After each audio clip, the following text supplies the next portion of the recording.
Initially, we had the scene where, I can't talk about it, the words, so we had to change it. It had to change. And my movie, nobody questions me. Our movies where suddenly they go to Switzerland and start dancing. Yeah. Or Alaska, and the heightens the emotion. It does its bit, but the most magical thing, which you all know what happened in my life, is the Oscars. You might have seen that movie. I saw it on the Oscar app because I'm a voter. I'm showing off. Sorry. मैं मानता हूँ. Good question. Hello, Mr. Rahman. It's a pleasure and honor to talk to you right now. We have to see what America thinks about Indian music and Indian movies, or what when a movie releases and you see all those reviews, it's like, ouch! And first of all, I would like to congratulate you for getting into in the field of writer, and now you're a producer too. So I hope one day you'll win an Oscar for that too as well. Well, I'm actually I know that everybody's showering love, but there's always a question mark. When the movie opens, are people going to come and watch it? Will they like it? My mind is only thinking about that. I'm kind of evading all the stuff you're talking, which is good about me. My question to you is, sir, especially in America, I've interacted with Americans, and they are a bit confused with the definition of musicals. They think all Bollywood movies are musicals because by definition musical means a song comes up suddenly and everybody's dancing and singing and everything. So how your musical, AR Rahman, 99 song musicals would be different from the rest of the Bollywood movies with songs? Yeah, the thing is, if something works, it gets replicated. That's the best flattery people can have. And people don't reinvent, I feel like. Some of them try to reinvent, but they're afraid of failing. And recently I saw a movie called Bombay Rose. It's an animated movie by a director called Geetanjali. And I think she didn't have a budget to do music, so she did something very, very unique. You might have seen that movie. I saw it on the Oscar app because I'm a voter. I'm showing off, sorry. So this movie has just a voice and sound effects, and the emotion in it was so good. And then you feel like sometimes not having a lack of resources also makes invention, greater things, because sometimes you are loaded with money, you do the wrong things because you can.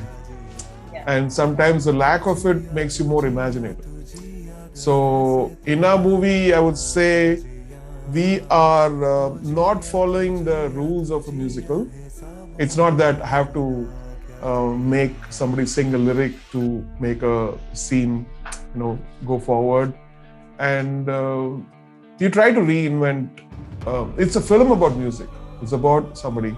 And so it's not that he's singing about a scene, and like on stage, they sing about characters, about the story, and so that it moves forward. It's not like our movies where suddenly they go to Switzerland and start dancing. Yeah. Or Alaska, and the heightens the emotion. It does its bit, but there are followers for that. But it's not being reinvented, unfortunately. Rahman had written the script for the film in 2011, with Eros International initially announced to produce the film in August 2013. After Eros backed out of the project, Rahman stated that he will produce the film under his own banner, YM Movies. When asked, does it feel different with this movie to create music for yourself or for your production, he said, the most magical thing, which you all know what happened in my life, is the Oscars. And for a movie which I never thought I'll win, but there are two notions here.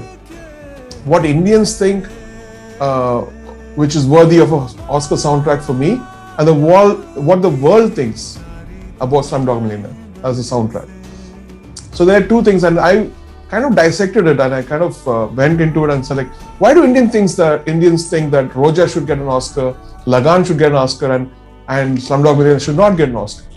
So this is the belief which I need to explain, that we have to see other people's perspective on our art. We have to see what America thinks about Indian music and Indian movies, or what Europe thinks, what South Korea thinks about it, what Africa thinks about it. And this is the question which I kept asking: Why do we watch Avengers, and why do we see an American hero saving the world, an American hero saves Mars, an American hero saves Moon? What is happening to Indian heroes? What are they doing? you know and the company started with that question, like, why can't we do movies which are imaginative? Why does an Ang Lee comes and does a Life of Pi here? Why can't Indian companies think about, why are we only talking about caste and religion and stuff which pulls us down? Why can't we be more imaginative and serve the world with artistry? But I can make a movie which I believe in, which I've been in a way multicultural. I've been in the US, I've worked in Hollywood, I've worked in England, I've worked in India. So I don't have anything to lose but to try something new. This film is the debut directorial for Vishwesh. What I said to Rahman Saab was that there was something about taking the sound, the Indian sound, and then bringing a very international syntax to it. But it was still deeply rooted within the culture of being Indian and using ragas and sometimes using things orchestrally or bringing a cappella into a village song, using lyrics in a very intelligent way. So there was a lot of innovation from the very first album that he's put out, that someone like me who was young and impressionable at the time, so if AR Rahman was the shower of rain, I was the seed. And now, when he decides to elect me to film this, then I have to bring it to fruition. Around 1,000 auditions took place until the makers finalized Ehan and Atlisi as the lead actors. When asked how difficult it was to produce music in 3 languages, Tamil, Telugu and Hindi, AR said, "This nightmare of doing 3 languages is, for a composer and for a filmmaker, is definitely a nightmare. But it's incredible. Not many people can do it. And I've been lucky to work with Nani Ratnam, where Roja was a 3-language thing, and Bombay was a 3-language thing, Dilse was a 3-language thing. Every movie of his, till at least the first 15 years, was 3-language. So we learned the art of trying to make it work with lip sync and also make it very cohesive. So when I did this one, I intended it to be only Hindi actually. That's why the cast is from North India. Then Gio saw the movie. I said, it's about music. Why can't you do it in 3 languages? It'll be easy because you have a new cast and be important for us business-wise. And I was like, 14 songs. And before that, I would have made only 5 songs. So 14 tracks. Some of the tracks it's not in the album also, And so I went into it. I'm like, okay, we'll do it. And initially it was like, okay, let's translate the songs and put it. And then I heard it and it sounded horrible. I said, no, come back. I had like 4 writers sitting there. I watched the movie. I said, take how many other songs you want. And you divide yourselves and give me something brilliant. Went back to them and they got a little pissed off and said, this is a dubbing. Why are you carrying so much? No.